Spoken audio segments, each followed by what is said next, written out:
इस वीडियो में हम पढ़ेंगे कक्षा 9 का गणित यानी कि मैथ पाठ 1 जिसका नाम संख्या पद्धति है। संख्या पद्धति का भाग 1 होगा जिसमें इस पाठ का परिचय होगा।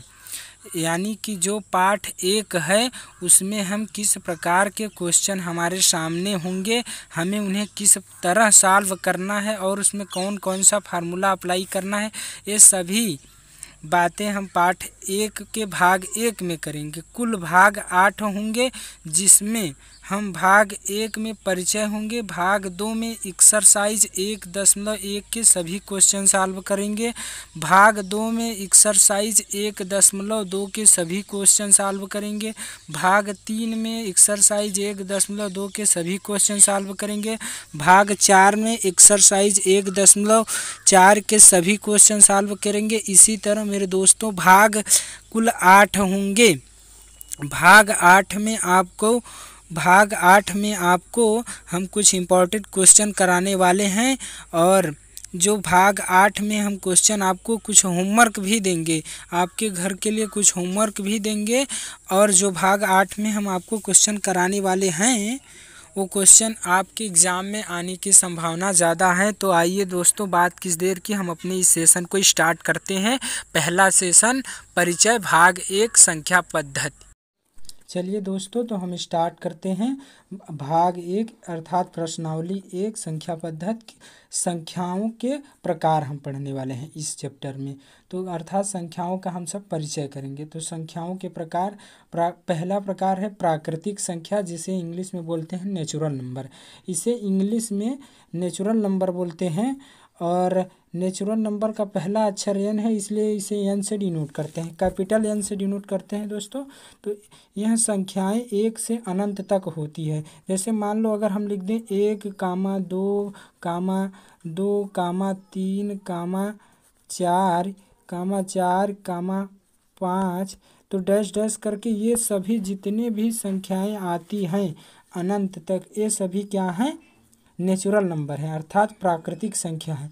देखो दोस्तों, 1 और 2 के बीच में हमारा 1.5 भी आ सकता है। तो क्या ये 1.5 क्या है? अगर हम 1.5 कहें तो 1.5 भी तो आ सकता है मेरे दोस्तों, 1.5 भी तो आ सकता है। तो क्या 1.5 क्या है, प्राकृतिक संख्या होगा? नहीं। दशमलव में अगर संख्याएं जब आ जाती हैं तो प्राकृतिक संख्या नहीं होगी। सिर्फ गिनती की संख्या 1, 2, 3, 4, 5 सभी संख्याएं ये सब प्राकृतिक होगी। अगर मान लीजिए जैसे अगर हम कहें 2.5 क्या प्राकृतिक संख्या है, तो आप बोलेंगे नहीं सर, क्यों? क्योंकि ये दशमलव में जब हो जाएंगे तो प्राकृतिक संख्या नहीं होगी। प्राकृतिक संख्या दशमलव में नहीं होनी चाहिए, सिर्फ 1, 2, 3, 4, 5 से होनी चाहिए प्राकृतिक संख्या। ठीक है मेरे दोस्तों, इस बात को समझना है। तो चलो देखते हैं पूर्णांक संख्या। पूर्ण संख्या क्या होती है? पूर्ण संख्या को इंग्लिश में बोलते हैं होल नंबर। होल नंबर का पहला अक्षर इंग्लिश में W लिखा जाता है, इसलिए इसे कैपिटल W से प्रदर्शित करते हैं। ठीक है मेरे दोस्तों, यह संख्याएं 0 से लेकर अनंत तक होती है। जब हम किसी नेचुरल नंबर अर्थात प्राकृतिक संख्याओं के आगे, जब हम प्राकृतिक संख्या के आगे, जैसे मान लो प्राकृतिक संख्या के आगे हम 0 लिख देंगे मेरे दोस्तों, और उसके बाद पूरा प्राकृतिक संख्या हम 1, 2, 3 लिखते जाएं, 4 लिख दें, 5 लिख दें, तो ये सब क्या हो जाएगी, पूर्ण संख्या होगी। सिर्फ इसका सिंपल सा डिफिनीशन यही है कि प्राकृतिक नंबर के आगे जब हम लोग 0 लगा देते हैं तो ये पूर्ण संख्या हो जाती है। तो मेरे दोस्तों बताओ, क्या ये नंबर पूर्ण संख्या है? अगर हम लिख दे 3.5, तो क्या ये 3.5 पूर्ण संख्या होगी? तो आप बोलोगे सर नहीं, क्योंकि जो पूर्ण संख्या होती है वो दशमलव में नहीं होती। दशमलव में जो होती है संख्याएं, उन्हें हम अलग से अलग कैटेगरी में डिवाइड करेंगे। ठीक है मेरे दोस्तों, तो ये बात को समझना है कि दशमलव में ये संख्या कभी नहीं होती, सिर्फ क्या होगी, 1, 2, 3, डैश डैश अनंत तक जाएगी। यही बात हमें समझना है मेरे दोस्तों। उसके बाद आता है पूर्णांक संख्या अर्थात इंटीजर्स नंबर। इसे Z से कैपिटल Z से प्रदर्शित करते हैं। सभी पूर्ण संख्याएं तथा ऋणात्मक संख्याएं 0 के साथ मिलाकर पूर्णांक बनती है। जैसे मान लो मेरे दोस्तों, मैं आपसे यूँ कहूँ कि जैसे मान लो मैं आपसे कहूँ कि जैसे मान लीजिए -1, -2, कामा कामा -3, फिर यहाँ हम पर 0 ले लेते हैं, फिर यहाँ हम ले लेंगे 1 2 4 8। ये सभी इधर जितने भी संख्या इसके आगे आएंगे और जितने भी इधर संख्या आएंगे ये सभी क्या होंगे, हमारे पूर्णांक होंगे। पूर्णांक में हमारा 0 भी आएगा और पॉजिटिव संख्याएं भी आएगा और निगेटिव संख्या आएगी। लेकिन इस बात को समझना मेरे दोस्तों, इसमें दशमलव की संख्या कोई नहीं आएगी। जैसे मान लीजिए यूँ हम लिखूँ 1.5, तो क्या 1.5 क्या पूर्णांक संख्या होंगे? तो आप बोलोगे नहीं, क्योंकि ये दशमलव वाली जो संख्या होती है वो कभी भी पूर्णांक नहीं होती। दशमलव वाले संख्या को हम अलग से डिवाइड करेंगे। तो इस बात को समझाना है मेरे दोस्तों कि पूर्णांक संख्या में हमारा माइनस अर्थात निगेटिव संख्याएं भी आती हैं, ऋणात्मक संख्याएं, 0 और पॉजिटिव संख्याओं अर्थात धनात्मक संख्याएं। तो तीनों को जब हम सम्मिलित करते हैं, ऋणात्मक, 0 और धनात्मक संख्याएं, तो हमारा क्या बन जाता है, इंटीजर्स नंबर्स अर्थात पूर्णांक बन जाता है। इस बात को चलिए दोस्तों देखते हैं धनात्मक संख्या क्या है। चलिए दोस्तों देखते हैं धनात्मक पूर्णांक संख्या क्या है। धनात्मक पूर्णांक संख्या को हम नॉन निगेटिव इंटीजर्स कहते हैं। ठीक है मेरे दोस्तों, सभी धनात्मक संख्याएं धनात्मक पूर्णांक कहलाती हैं। अर्थात जैसे मान लीजिए 1 2 3 4 5 डैश डैश अनंत तक, अर्थात जिसका अंत न हो, ये सभी संख्याएं क्या हैं, धनात्मक हैं। धनात्मक इसलिए हैं क्योंकि इस संख्या के आगे कोई चिन्ह नहीं है, अर्थात धनात्मक है। दूसरे चलिए देखते हैं संख्या के अगले प्रकार में क्या आता है मेरे दोस्तों, ऋणात्मक पूर्णांक, अर्थात इसे इंग्लिश में कहते हैं निगेटिव इंटीजर्स। देखिए इसका एग्जाम्पल क्या है सभी दोस्तों, सभी ऋणात्मक संख्याएं ऋणात्मक पूर्णांक कहलाती है। जैसे मान लीजिए -1 -2 -3 -5 डैश डैश अनंत तक अगर हम जब जाते हैं दोस्तों, तो क्या होता है, इसमें सभी संख्याएं हमारी अनंत तक ऐसे करके माइनस में जाती रहेगी। ये सभी संख्याएं क्या होंगी मेरे दोस्तों, ऋणात्मक पूर्णांक होगी। अगले संख्या के प्रकार में क्या आता है, सम संख्या। इसे इंग्लिश में बोलते हैं इवन नंबर। इवन नंबर क्या होता है, 2 से पूर्ण रूप से विभाजित होने वाली संख्या सम संख्या कहलाती है। जैसे मान लीजिए 2 को अगर हम 2 से डिवाइड करें तो कितना होगा मेरे दोस्तों, तो आप बोलोगे कि सर 1 होगा। फिर अगर हम 4 को 2 से डिवाइड करें, जैसे मान लीजिए सर 4 लिख दिए, उसको 2 से डिवाइड करें तो कितना होगा, तो आप बोलोगे सर 2 होगा। तो देखो ये सब जो संख्या हमने यहाँ लिखी हैं, ये सभी संख्याएं 2 से पूर्ण रूप से विभाजित हो रहा है, अर्थात 2 से काटेंगे जब हम तो इसका कोई शेष फल नहीं बचता है। तो ऐसे जो संख्या होंगे उन्हीं को हम क्या बोलते हैं, इवन नंबर अर्थात सम संख्याएं। ठीक है दोस्तों, अगला देखते हैं विषम संख्याएं अर्थात ऑड नंबर्स। ऑड नंबर्स क्या होते हैं, 2 से पूर्ण रूप से विभाजित नहीं होने वाली संख्या को विषम संख्या कहते हैं, अर्थात 2 से जो न विभाजित हो। जैसे मान लीजिए दोस्तों अगर हम लिखे 3/2, तो अगर हम इसको 2 से डिवाइड करेंगे तो इसमें हमारा क्या होगा, 1.5 आ जाएगा। तो 1.5 आ रहा है दोस्तों, ये संख्याएं क्या हो रही हैं, दशमलव में आ रही है। इसका मतलब इसमें कुछ शेष बच रहा है। शेष नहीं बचना चाहिए, पूर्ण रूप से कंप्लीट डिवाइड होना चाहिए मेरे दोस्तों, तब ये क्या होगा, सम होगा। अगर कंप्लीट डिवाइड नहीं हो रहा है तो विषम होगा। जैसे मान लीजिए मेरे दोस्तों अगर हम आपके सामने लिखें क्या कहते हैं मेरे दोस्तों, अगर हम आपके सामने मान लीजिए लिखते हैं, एक संख्या लिख दें, अगर हम लिख देते हैं आपके सामने 15, अगर हम आपके सामने लिख दें जैसे दोस्तों 15, तो 15 को अगर हम 2 से डिवाइड करें तो ये कटेगा नहीं पूरा, इसलिए ये पूर्ण रूप से विभाजित नहीं होगा, इसलिए ये ऑड नंबर होगा अर्थात विषम संख्याएं होगी। ठीक दोस्तों, कहाँ गया वो, चलिए देखते हैं दोस्तों संख्या के अगले प्रकार में क्या आता है, भाज्य संख्याएं। वे संख्याएं जिनके 2 से अधिक गुणनखंड हों उन्हें हम भाज्य संख्या कहते हैं। भाज्य संख्या को हम इंग्लिश में प्राइम नंबर कहते हैं। जैसे मान लीजिए 4 6 8 9, 10। इन सभी के हम जब क्या करते हैं, फैक्टर करते हैं अर्थात गुणनखंड करते हैं। जैसे हम मान लीजिए चार जैसे संख्या, इसका अगर हम गुणनखंड करें तो क्या होगा दोस्तों, चलिए देखते हैं दोस्तों। जैसे मान लीजिए हम 4 लिख दें और 4 को अगर हम इसका गुणनखंड करें तो कितना गुणनखंड होगा, हमें 4 का जो गुणनखंड मिलने वाला है, पहला 4 का गुणनखंड 1 होगा। सॉरी दोस्तों, 4 का जो गुणनखंड होगा वो क्या होगा, पहले 4 का गुणनखंड क्या होगा, 1 होगा हमारा। 4 का जो गुणनखंड होगा, सॉरी दोस्तों पेन नहीं चल रहा है, तो जैसे मान लो दोस्तों अगर हम 4 का गुणनखंड करें तो 4 का गुणनखंड क्या होने वाला है हमारे पास, पहला होगा 1, दूसरा होगा 2, तीसरा होगा हमारा 4।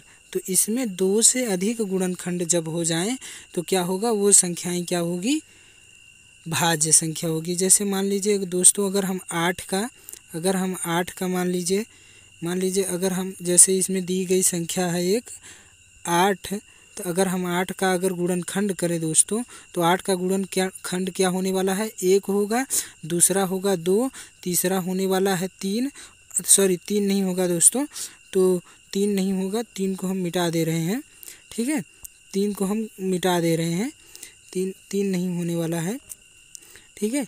तो 3 के साथ अगला जो होगा, 3 के बाद 4 होगा हमारे पास, 3 के बाद 4 होगा और 4 के बाद 8 होगा। तो इन सभी में अगर हम देखें दोस्तों तो इन सभी में गुणनखंड जो है, गुणनखंड कितने हैं, 1 हैं, 2 हैं, 3 हैं, 4 हैं। तो हम यूँ कह सकते हैं 8 के गुणनखंड कितने हैं, 4 हैं। और हमने क्या यहाँ पे डिफिनेशन लिखा है, वे संख्याएं जिनके 2 से अधिक गुणनखंड हों। तो 2 से अधिक हो गए तो वो क्या होंगे, प्राइम नंबर होंगे अर्थात भाज्य संख्या होगी। 2 से अधिक गुणनखंड होना है मेरे दोस्तों। तो चलिए ये कि एक फैक्ट लिखे हैं हम आपके लिए, 4 सबसे छोटी भाज्य संख्या है। अर्थात अगर हम कह सकते हैं अगर 3 लिखें तो 3 केवल खुद से 1 से कट सकता है और स्वयं से कट सकता है। तो इसका कितने गुणनखंड है, सिर्फ इसका 2 ही गुणनखंड है, सिर्फ 2 ही गुणनखंड है दोस्तों। तो बताइए क्या 2 से अधिक है, तो नहीं है 2 से अधिक, तो इसलिए 3 भी क्या होगा, प्राइम नंबर नहीं होगा। प्राइम नंबर क्या होगा दोस्तों, 4 होगा, क्योंकि 4 के 3 फैक्टर हैं, 2 से अधिक है इसलिए। तो सबसे छोटा प्राइम नंबर क्या होने वाला है दोस्तों, 4 होता है। और 9 सबसे छोटी विषम भाज्य संख्या होती है। मैंने आपको पहले ही बता चुके थे विषम संख्या क्या होती है दोस्तों। तो आप बोलोगे सर विषम संख्या जो 2 से पूर्ण रूप से विभाजित नहीं होती है। तो 9 क्या है दोस्तों, तो आप बोलोगे सर 9 क्या है, विषम संख्या। तो सबसे ये जो विषम है, ये विषम में अगर हम देखें तो विषम एक ऐसी, यह 9 एक ऐसी संख्या है जो विषम है और भाज्य संख्या भी है। लेकिन यह विषम की सबसे छोटी संख्या है जो भाज्य संख्या है, ठीक है मेरे दोस्तों। तो 9 सबसे छोटी विषम भाज्य संख्या है। चलिए देखते हैं अगले संख्या के अगले प्रकार में क्या आता है, अभाज्य संख्या। इसे हम लोग इंग्लिश में बोलते हैं को प्राइम नंबर, अर्थात वे संख्याएं जो एक और स्वयं से विभाजित हों उन्हें अभाज्य संख्या कहते हैं। देखिए दोस्तों हमने अभी तक आपको क्या बताए थे, भाज्य संख्या। अब अभाज्य संख्या क्या होते हैं, जैसे मान लीजिए हम अगर लिख दें आपके सामने, मान लीजिए दोस्तों अगर हम आपके सामने लिख दें 3, तो 3 के कितने गुणनखंड होंगे, तो आप बोलोगे सर 3 के 2 गुणनखंड होंगे। कौन कौन से, एक होगा, एक 2, एक होगा 3 खुद। तो 3 के सिर्फ 2 ही गुणनखंड हुए ना। तो जिसके 2 गुणनखंड होते हैं अर्थात 2 से कम या फिर 2 गुणनखंड होंगे, वे संख्याएं क्या होगी, अभाज्य संख्या। वे संख्याएं जो एक और स्वयं से विभाजित हो, मतलब खुद से विभाजित हो और एक से, तो उन्हीं संख्या को हम कहते हैं अभाज्य संख्या। 2 सबसे छोटी सम अभाज्य संख्या है दोस्तों, 2 सबसे छोटी सम अभाज्य संख्या है, 2 सबसे छोटी अभाज्य संख्या भी है। देखो मैंने क्या बताया दोस्तों कि देखो अगर हम अभाज्य संख्या लिखें तो हमारा क्या होगा, 2 होगा, क्योंकि 2 के सिर्फ 2 ही गुणनखंड होंगे, पहला 1 और दूसरा 2 स्वयं होगा। और तीसरी अभाज्य संख्या क्या होने वाली है, 3 होगी। और चौथा अभाज्य संख्या 5 होगा, और और ये पाँचवा होगा 7 होगा और उसके बाद 11 होगा। इन सभी के जो फैक्टर्स आने वाले हैं दोस्तों, इन सभी के फैक्टर सिर्फ दो ही फैक्टर होंगे। तो दो सबसे छोटी अभाज्य संख्या है, दो ही सबसे छोटी अभाज्य संख्या भी है। ठीक है दोस्तों, तो आपको बातें आई थिंक समझ में आ रही होगी। तो जैसा कि हम आपको बता दें, चलिए दोस्तों देखते हैं संख्या के अगले प्रकार में क्या आता है। तो परिमेय संख्या अर्थात रेशनल नंबर, इसे क्यू से डिनोट करते हैं, जिन्हें हम पी वाई क्यू के रूप में लिख सकते हैं। और Q equal to not zero, अर्थात जिन्हें हम पी वाई क्यू के रूप में लिख सकते हैं। जैसे अगर हम लिखें 3/2 तो एक क्यू बाई पी के रूप में लिखा गया है, तो इन्हें हम कह सकते हैं परिमेय संख्या। एक और उदाहरण ले लेते हैं, जैसे अगर हम लिख दें दोस्तों 2/3, तो ये भी एक क्या है, परिमेय संख्या है। ये पी वाई क्यू के रूप में लिखा जा रहा है। ठीक है दोस्तों, और अगला देखते हैं हमारा क्या है, अपरिमेय संख्याएं। वह संख्याएं जिन्हें पी वाई क्यू के रूप में नहीं लिखा जा सकता है, उन्हें क्या बोलते हैं, अपरिमेय संख्या अर्थात रेशनल नंबर। सॉरी दोस्तों, एड आ गया था। तो चलिए, अपरिमेय संख्या हम समझ रहे थे। इरेशनल नंबर, इरेशनल नंबर क्या होते हैं, अपरिमेय संख्या जिन्हें हम पी वाई क्यू के रूप में नहीं लिख सकते हैं। जैसे मान लीजिए अगर हम √2 लिखें, अगर हम दोस्तों √2 लिखें, तो √2 का जब हम एक्सप्लेन करते हैं इसे, तो हमें क्या मिलता है, 1.414 ऐसे करके ये संख्याएं आगे बढ़ती रहती हैं, कभी इसका अंत नहीं होता है। और हम कह सकते हैं दूसरा जो होगा दोस्तों पाई। आप पाई को बोलोगे क्या, अपरिमेय संख्या है। आप सोच रहे होंगे सर पाई का मान 22/7 होता है, ये तो पी वाई क्यू के रूप में लिख सकते हैं इन्हें। नहीं दोस्तों, पाई का मान जो है 22/7 एग्जैक्ट वैल्यू नहीं होती है। जो एग्जैक्ट वैल्यू इसका होता है वो कुछ और होता है। तो एग्जैक्ट वैल्यू जब हम इसका निकालेंगे, तो जब उसका डिवाइड करेंगे तो वो कभी उसका अंत नहीं होगा, आगे बढ़ता रहेगा। तो ऐसे ऐसे बढ़ता रहेगा, इसलिए इन्हें हम अपरिमेय संख्या कहते हैं। जैसे मान लीजिए दोस्तों, अगर हम एक और उदाहरण दें आपको, तो करणी में 3 जो है, एक करणी में 3 क्या है हमारा, अपरिमेय संख्या। इसे हम पी वाई क्यू के टर्म में नहीं रिप्रेजेंट कर सकते हैं। अगर जिन्हें हम पी वाई क्यू के टर्म में रिप्रेजेंट कर देंगे उन्हें क्या बोलेंगे, परिमेय संख्या। और जिन्हें पी वाई क्यू के रूप में रिप्रेजेंट नहीं कर सकते उन्हें अपरिमेय संख्या बोलेंगे। चलिए दोस्तों, आई थिंक आप समझ रहे होंगे। वास्तविक संख्या क्या है, रियल नंबर्स, सभी संख्याओं का संग्रह वास्तविक संख्या कहलाता है। आइए दोस्तों, क्या होता है सभी संख्याओं का संग्रह। जैसे मान लीजिए हम अभी तक हमने पढ़ा प्राकृतिक संख्या अर्थात नेचुरल नंबर, उसके बाद हमने पढ़ा प्राइम नंबर्स अर्थात अभाज्य संख्या, फिर पढ़े भाज्य संख्या, इरेशनल नंबर अर्थात परिमेय संख्या, अपरिमेय संख्या। इन सभी का संग्रह जब हम करते हैं तो हमें क्या होता है दोस्तों, एक नंबर लाइन मिलता है। और इन्हीं नंबर लाइन पर हम रिप्रेजेंट करते हैं किसको, वास्तविक संख्या को। भविष्य में हम लोगों ने जितने भी संख्या देखे होंगे अपने लाइफ में, वो सभी इसी रिप्रेजेंट की जाते हैं नंबर लाइन पर। देखिए दोस्तों, अगर हम यहाँ लिखें -1 और कामा -2 ऐसे करके यहाँ लिखते जाएंगे, -3 कामा ऐसे करके डैश डैश देते जाएंगे। इधर अगर हम लिखें 1 2 3 4 5 ऐसे करके हम इधर डैश डैश करते जाएंगे। यहाँ 0 है, इधर माइनस की संख्या है अर्थात ऋणात्मक संख्या है, इधर धनात्मक संख्या है, और यहाँ पर 0 है। तो इन सभी को जब हम सम्मिलित करेंगे दोस्तों, तो क्या होगा, हमारा वास्तविक संख्या होगा। लेकिन दोस्तों हमें एक बात और इसमें समझनी है। क्या समझनी है वो बात, अगर मान लीजिए दोस्तों कि अगर मान लीजिए आप देख रहे होंगे इन संख्या लाइन पर आप देख रहे होंगे, तो बोलेंगे सर हम तो भविष्य में 1.5 भी तो देखे हैं। आप बोलोगे सर हम तो भविष्य में 1.5 भी देखे हैं। तो मेरे दोस्तों, आपने सही कहा कि हमने भविष्य में 1.5 देखे हैं। तो आपको बताते हैं यहीं कहीं पर 1.5 भी है दोस्तों। अगर हम यहाँ 1 लिखें, यहाँ 2 लिखें, तो मेरा 1.5 जो होगा यहीं कहीं पर होने वाला है दोस्तों। तो जितने भी हम संख्या देखे होंगे भविष्य में, वो इसी नंबर लाइन पर हम लोग डिनोट करते हैं। ठीक है दोस्तों, जैसे 1.5 हमारा यहाँ कहीं पर है, उसके बाद इधर कहीं पर हमारा होगा 2.5 5 होगा, ठीक है। 2.354 ऐसे करके दोस्तों यहाँ अगर हम 3 लिखें, यहाँ 4 लिखें, तो ऐसे करके यहीं पर संख्या सब नंबर लाइन पर होती हैं, ठीक है दोस्तों। आई थिंक आपको समझ में आ रहा होगा। चलिए हम अपने अगले पड़ाव पर चलते हैं और देखते हैं क्या क्या होता।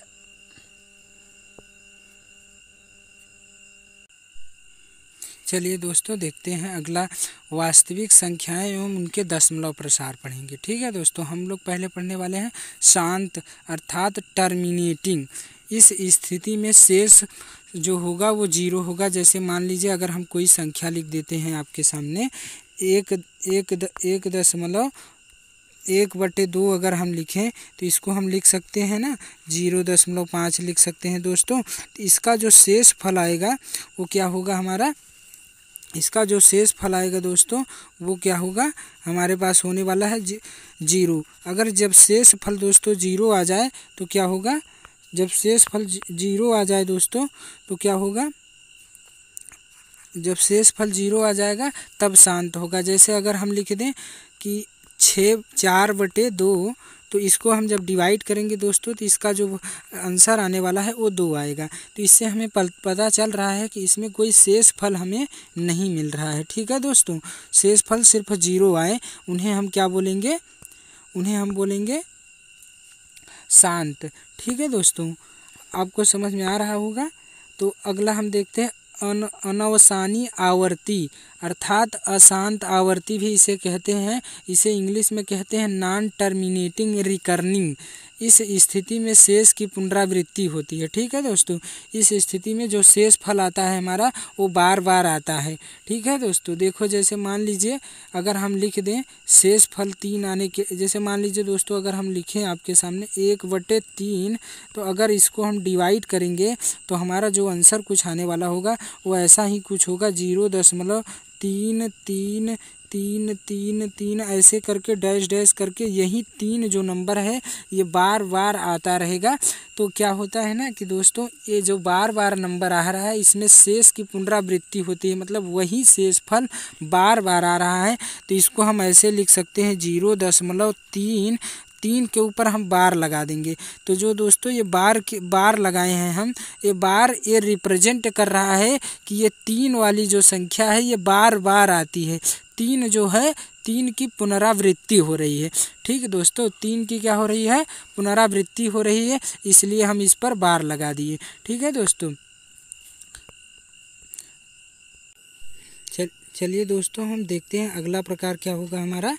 अगला जो प्रकार हमारा होगा अनवसानी अनावर्ती अर्थात अशांत अनावर्ती भी इसे कहते हैं।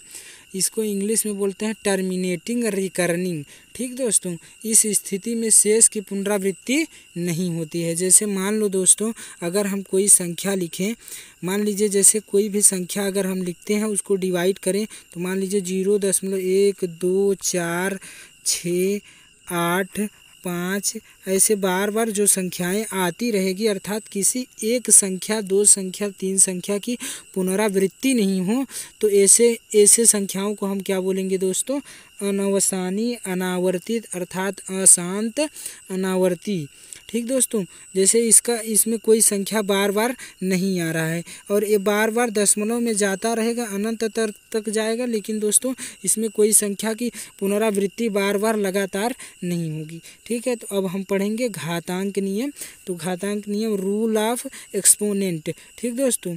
रूल ऑफ एक्सपोनेंट को हम पढ़ने वाले हैं, अर्थात घातांक नियम, ठीक दोस्तों। तो एक ये हमारा नियम रहा पहला, ए पर घात m और ए पर घात n अगर कहीं पर है मल्टीप्लाई में है तो उसको हम घात जोड़ देंगे, ए पर m प्लस n कर देंगे। जैसे मान लीजिए दोस्तों अगर हम लिखें 2 पर 3 मल्टीप्लाई 3 पर 2, तो इसको हम कितना लिख सकते हैं दोस्तों, इसको हम लिख सकते हैं यहाँ अगर हम लिखें दोस्तों 2, ठीक 2 अगर हम लिखें दोस्तों, यहाँ जो संख्या होगी हमारा वो 2 होने वाला है, ठीक। अगर यहाँ मान लीजिए यहाँ पर सॉरी 2 लिखना है हमें, ठीक है। तो अगर हम यहाँ लिख दें 2, अगर यहाँ हम लिखें 2 तो इसका जो घात जुड़ेगा दोस्तों वो ऐसा ही कुछ होने वाला है, 2 पर 3 और 2 जुड़कर कितना हो जाएगा 5 होगा। ठीक दोस्तों, एक और उदाहरण हम देखते हैं।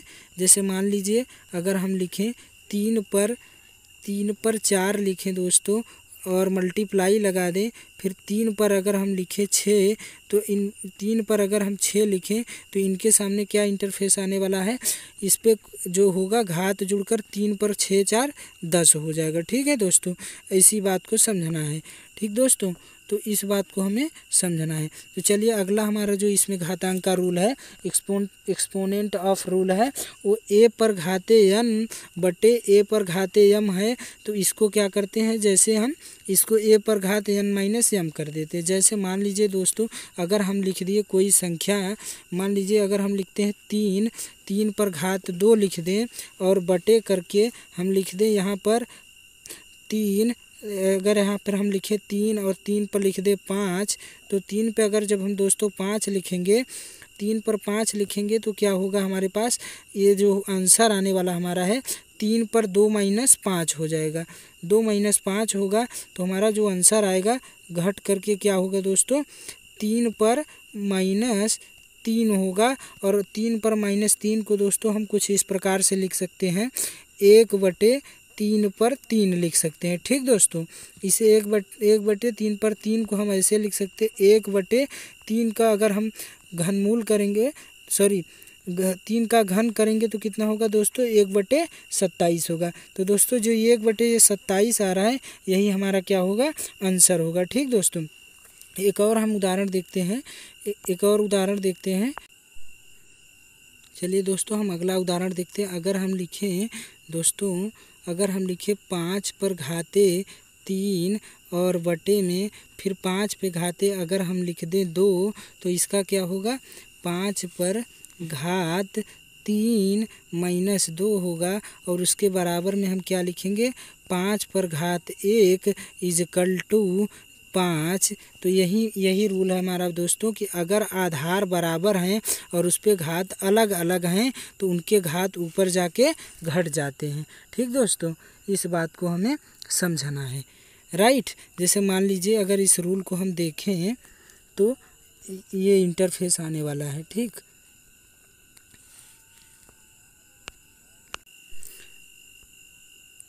चलिए दोस्तों तो देखते हैं। जैसे अगर मान लीजिए कोई संख्या है, a पर घात 0 है तो इसका वैल्यू कितना होता है 1 होता है। मान लीजिए अगर कोई हमारे पास चर संख्या हो या अचर संख्या, जैसे अगर हम लिख दे 5 पर अगर हम लिख दे 0 तो इसका मान जो होने वाला है 1 होगा। अगर हम लिखें x पर जो संख्या अगर हम लिखें दोस्तों, तो x पर अगर हम जो संख्या लिखें, जैसे मान लीजिए दोस्तों अगर x पर हम 0 लिख दें, x पर क्या लिख दें दोस्तों 0 लिख दें, तो क्या होगा x पर 0 लिख दें तो इसका मान कितना होगा 1 होगा। जैसे अगर हम लिख दो दोस्तों 15 लिख दें और 15 पर अगर हम 0 लिख देते हैं तो इसका मान क्या होगा दोस्तों 1 होगा। मान लीजिए कोई चर या अचर संख्या है तो उस पर अगर घात 0 है दोस्तों, जैसे मान लीजिए अगर हम लिख देते हैं 112, तो अगर 112 पर घात 0 है तो इसका मान कितना होगा दोस्तों 1 होगा। इस बात को समझना है। ठीक है दोस्तों, चलिए तो हम आपको आगे बताते हैं। ये अगला रूल है हमारा, अगर 1/a पर n है तो उसको हम ऊपर ले जाएंगे घात तो माइनस में हो जाता है। ठीक है दोस्तों, ये घात क्या हो जाता है माइनस में हो जाता है। तो अगर हम देखें दोस्तों तो यहाँ तो अगर मान लीजिए अगर हम जैसे लिख दें 1/a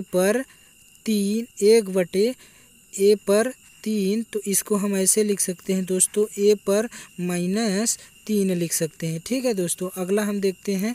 अगर मान लीजिए हमारे पास 1/4 पर 8 है दोस्तों, तो इसको हम क्या लिखेंगे 4 पर -8 लिखेंगे। ठीक है दोस्तों, यही है हमारा रूल कि मान लीजिए इसका घात जो है ऊपर जाने पर क्या होगा माइनस हो जाता है। ठीक दोस्तों, तो चलिए हम आई थिंक आपको समझ में आ गया होगा।